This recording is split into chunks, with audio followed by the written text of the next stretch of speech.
Atlantide, 1936.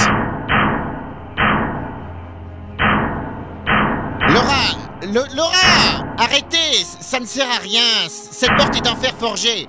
Vous n'arriverez pas à la casser. On va pas rester là sans rien faire. On peut pas rester là sans rien faire. Professeur, mais les yeux de l'ange bleu ont représenté toute votre vie. Vous pouvez pas laisser passer ça sans rien dire. Que pouvons-nous faire d'autre qu'attendre, Laura? Dites-moi, comme cette prison est exiguë... Avoir enfin atteint son but, pouvoir enfin voir les yeux de l'ange bleu, découvrir l'Atlantide et se retrouver ici, dans cette prison. Asseyez-vous à côté de moi, Laura. Vous m'angoissez à vous agiter comme ça dans tous les sens. Pardon.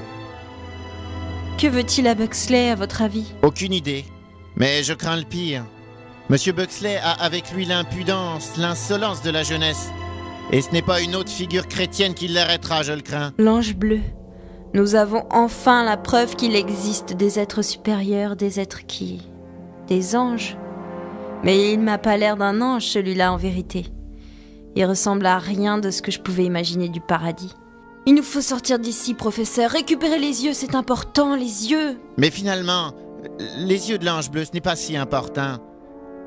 Ce qui est important, c'est vous, Laura et Buxley. D'un autre côté, ce qui est rassurant, c'est de savoir que les nazis pourraient être confrontés au même problème que nous. Vous croyez qu'ils sont toujours sur nos traces? C'est possible, hein. La baronne Van Schmoll a certes d'énormes défauts, mais une de ses qualités est la ténacité. Elle n'abandonnera pas.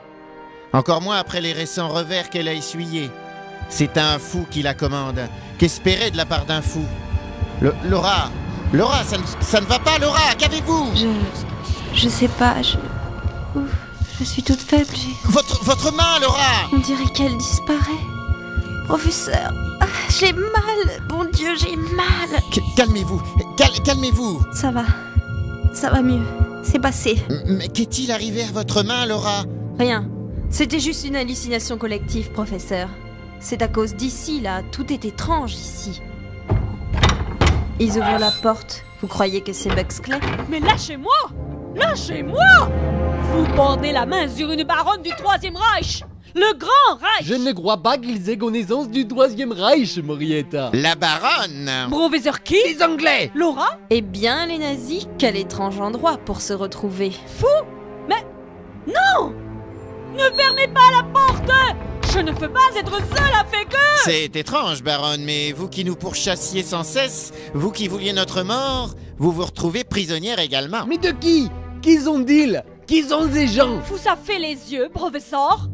Ils ont des yeux? Oui, baronne, les yeux de l'ange bleu sont bien ici. Mein Gott, général! Nous avons atteint notre but!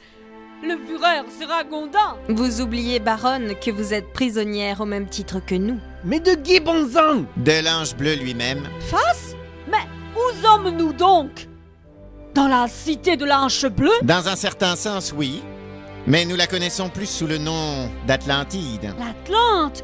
Mein Gott!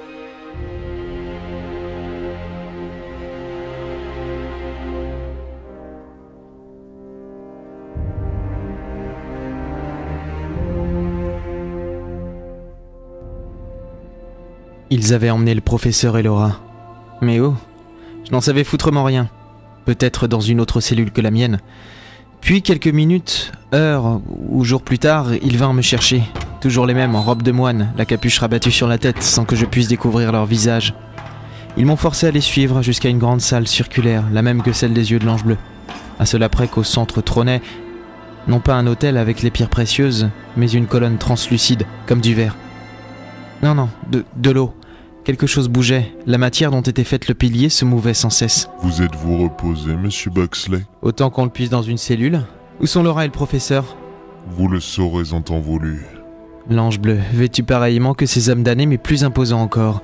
Il devait bien faire dans les 2 mètres. Ses serviteurs s'écartèrent, s'adossant aux colonnes qui entouraient la salle. Et toujours cette lumière bleue, fluctuante, jamais la même. Du bleu azur au bleu vif, comme la couleur de l'eau qui ondule. Ils tournaient autour de l'assise centrale, les mains jointes. Même si je ne pouvais les voir, je devinais ses yeux qui m'observaient attentivement. J'ai calé mon feutre sur la tête. J'espérais quoi comme ça? Lui plaire peut-être? Fantastique. Merci, mais vous n'êtes pas à mon goût. Qu'est-ce que vous me voulez? Que savez-vous des yeux de l'ange bleu, monsieur Buxley? Ce que dit la légende. Vous n'avez pas été un gentil petit ange en refusant la garde du purgatoire. Alors Dieu vous a puni en vous ôtant vos yeux. Mais plus scientifiquement, je dirais que ces pierres ont été taillées il y a plus de 2000 ans en votre honneur. Il y a plus de 2000 ans. Oui, 2 pierres. Mais elles n'ont pas été taillées en mon honneur, monsieur Buxley. C'est moi qui les ai conçues. Beau travail, n'est-ce pas? Comment avez-vous deviné pour la lumière? Je ne sais pas. C'est venu tout seul. Comme lorsque j'ai la diarrhée. Ne jouez pas à ça avec moi, monsieur Buxley. J'ai reçu comme un coup de poing dans le torse, me poussant en arrière de plusieurs pas. Le seul problème, c'est que personne n'avait levé sa main sur moi. Même l'ange bleu restait immobile. Ben pardonnez-moi l'expression, mais j'étais pas dans la merde.